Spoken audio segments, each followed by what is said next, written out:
Everyone, I have here my shape girls from my bloom collection, and I wanted to show you some tricks and tips on how to use them other than as they are, of course.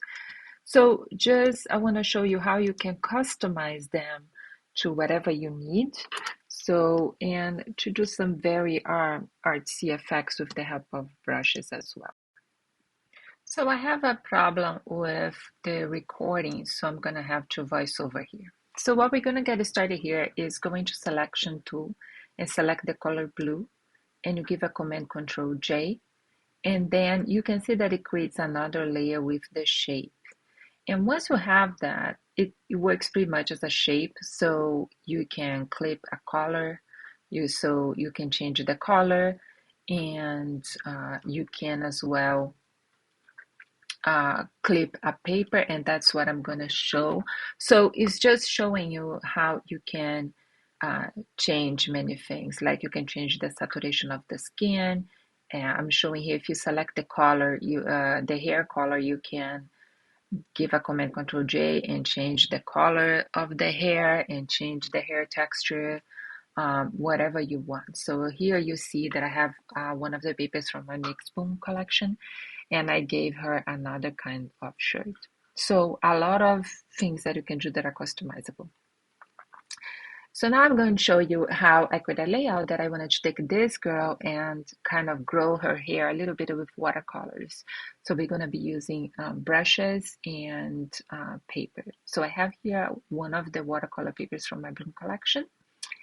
And I'm going to put in the position here, and I'm going to create a reverse mask, which is the mask in black. So you give a Option Alt and click on a mask, and then you have a black mask which is going to hide everything.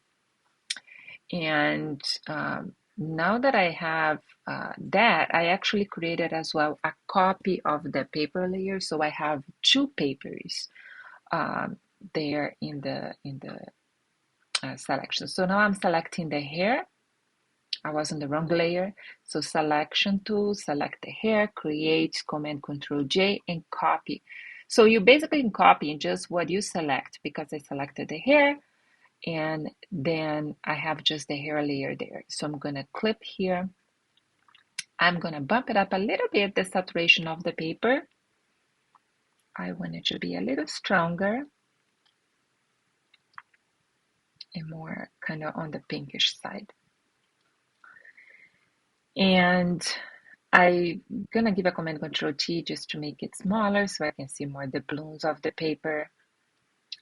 One of the favorite things I love about watercolor is these blooms that it creates of the reaction between the colors and the water.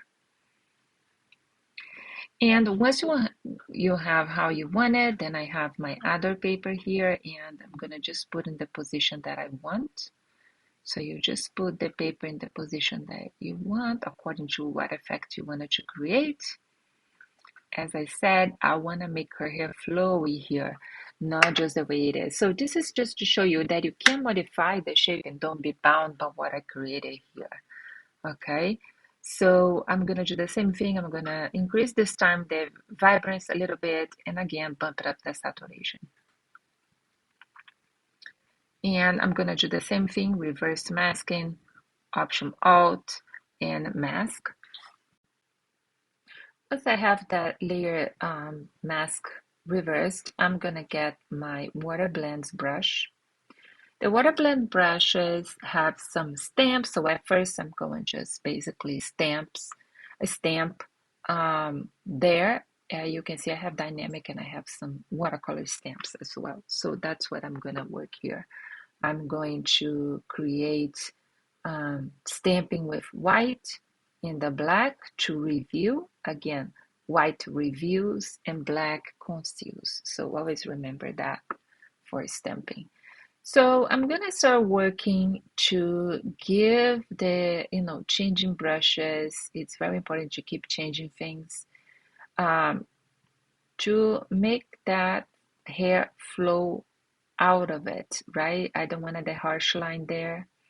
I wanted the hair to continue to flow and create that space.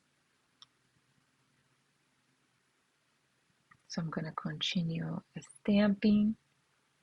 You're gonna see that I stamped too much over there and I created a edge of the paper. So I'm gonna reverse stamp it now. So I'm gonna stamp with black to conceal the edges there. So obviously in stamping work is important to put and remove, put and remove so you keep that concise edging and soft and organic. It really gives your input with it. So it looks pretty good. So I'm gonna just clip some more papers to this shape now. I have here on the bloom elements, I have some watercolor flowers that I painted. So I'm gonna put that over there. And I'm going to use as well a blend mode after I close out the windows there. Close too much, have to open again. And here, to see my files, I'm using Bridge. If you sign up for Photoshop, you get Bridge for free. So I like as a way to organize and see my folders, and it's just one click and it opens in Photoshop. So pretty nice. So I'm using here a color burn overlay mode, and you can see that I clipped the flowers to the shape that I brushed. So this way the flowers doesn't go above the hairline, which now is kind of a watercolor water thing. I'm gonna grab an extra watercolor paint here just to give an extra color. And I'm going to do the same thing. I'm gonna clip that to that shape. Because it is too big, I'm going to give a Command Control T and I'm going to make it smaller.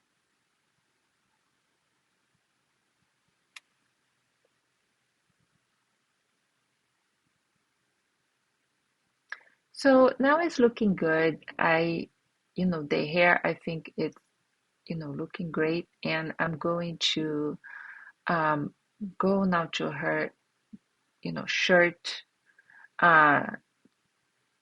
And I'm going through the same process that I did this hair. I selected the shirt, give a Command Control J, and I separated that layer. And I'm going to clip it to the shape. So then we change the clothing as well.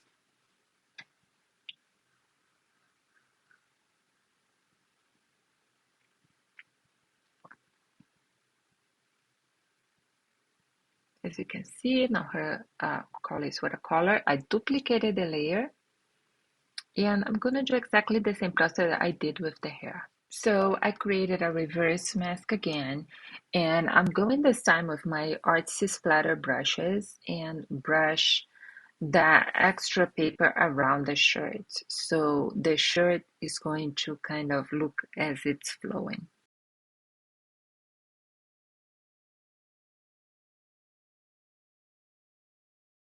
So I created a new layer here and I'm brushing the edges here with my artsy splatter brushes.